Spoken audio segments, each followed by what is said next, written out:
This One's Wife. Nobody's buying it. Hello, I'm H.G. Tudor. What I'm going to report to you now exemplifies the problem that an oversaturated narcissist who is not particularly accomplished, such as This One's Wife, has. Ordinarily, the narcissist will be seen through, eventually, by one, two, maybe a small number of individuals. But overall, it's not a particular problem for the narcissist, because the audience, i.e. everybody else, doesn't tend to accept what is being said about the narcissist for two principal reasons. Firstly, that is not their experience of dealing with the narcissist.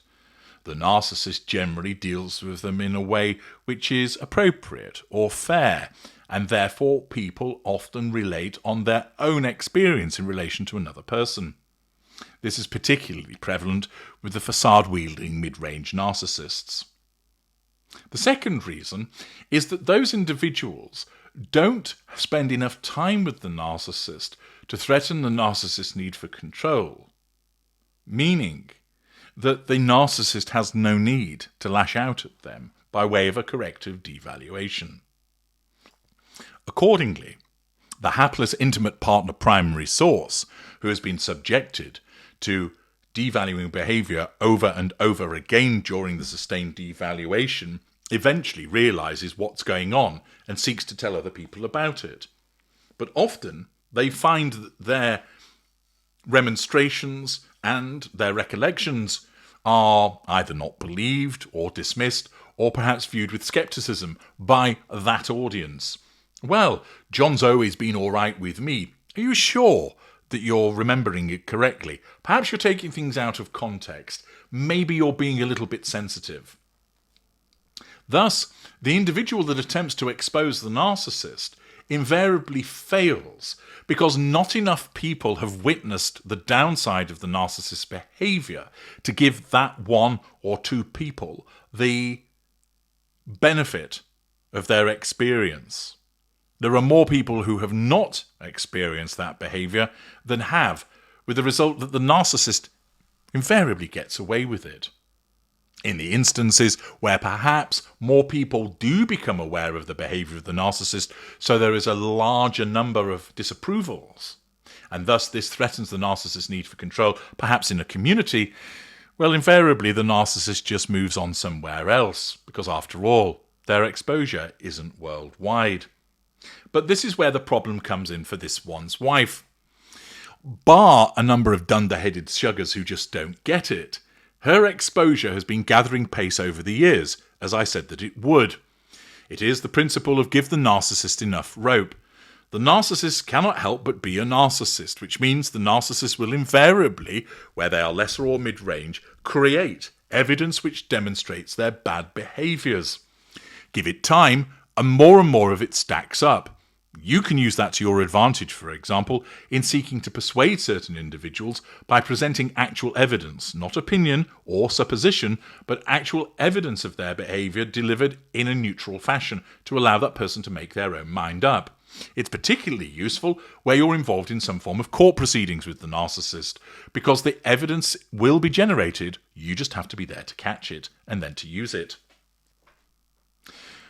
For This One's Wife, because she's oversaturated, which is part of her narcissism, her need to gain control and fuel and manage that facade means that she won't fuck off, that she keeps appearing, that she not only still pays for PR puff pieces, that the mainstream media still reports about her, and she creates a ready stream of nonsense through her social media, with the consequential impact that nearly every single day there is something stated about This One's Wife.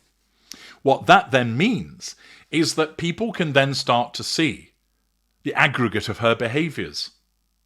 They're not just one-offs where she might be given the benefit of the doubt. Instead, what people do is they see, yes, we're seeing the backs of the heads of the kids again. Oh, look, she's wearing inappropriate clothing again. Oh, look, here she is eye-fucking the camera. Again. Oh, hang on a second. She's talking about online safety, and then the very next day she's posting her kids online. What a hypocrite. Oh, look, she's talking about protecting the environment, but she's just gone on a private jet around halfway around the world. What a hypocrite.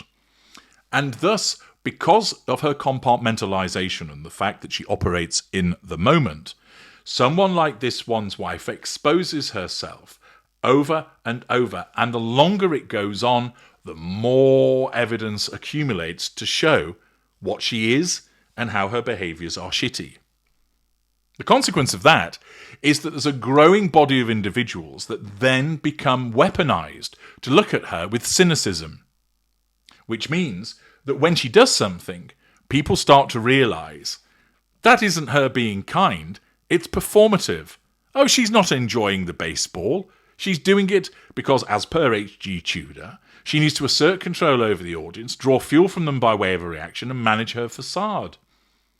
She's talking about that not because she genuinely cares. She's doing it to elicit fuel as a response and to monetize it by way of a residual benefit. Eventually, more and more people not only start to see that her behaviours are poor, but they also start to understand that it's driven by her narcissism each and every time. This results in a significant problem for this one's wife, because what happens is that every time she does something, it results in her being called out for it, because there are more and more people who have seen through her. And we see an example of this as reported by Fox News. This one's wife and Prince Harry packed on the PDA while celebrating after the Los Angeles Dodgers triumphed over the Toronto Blue Jays in the 2025 World Series. On Saturday, the Dodgers became back-to-back World Series champions when they defeated the Blue Jays in the 11th inning of Game 7.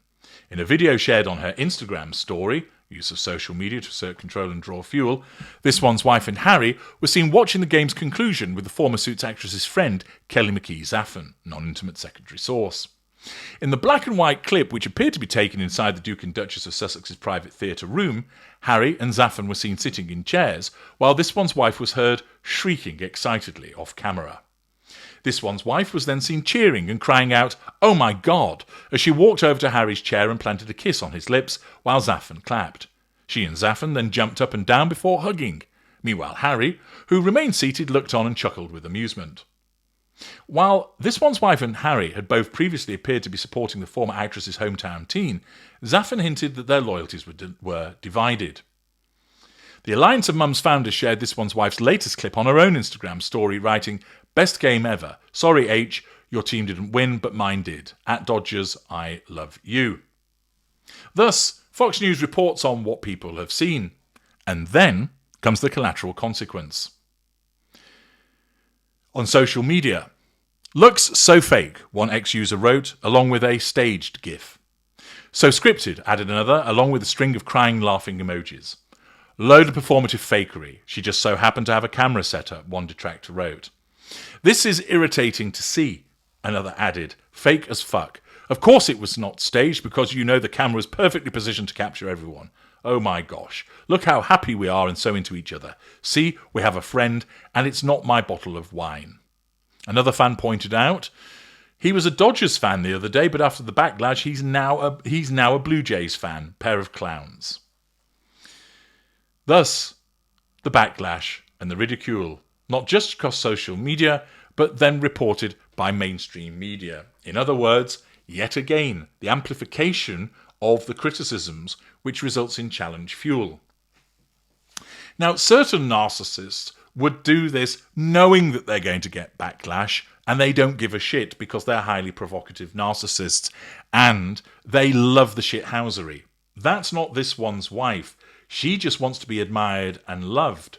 So when she puts out that video, she puts it out with the expectation that people will go, "Oh, isn't that great? What a loving couple. Oh, look, they're having such a great time together."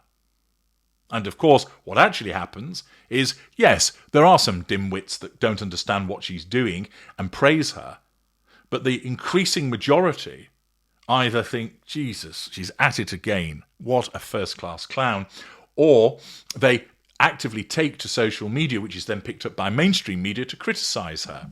Thus, she becomes her own worst enemy. The more that she attempts to persuade everybody of what a wonderful person she is, the more people see that it's just another in a long list of fakery and performative actions, and they criticise her.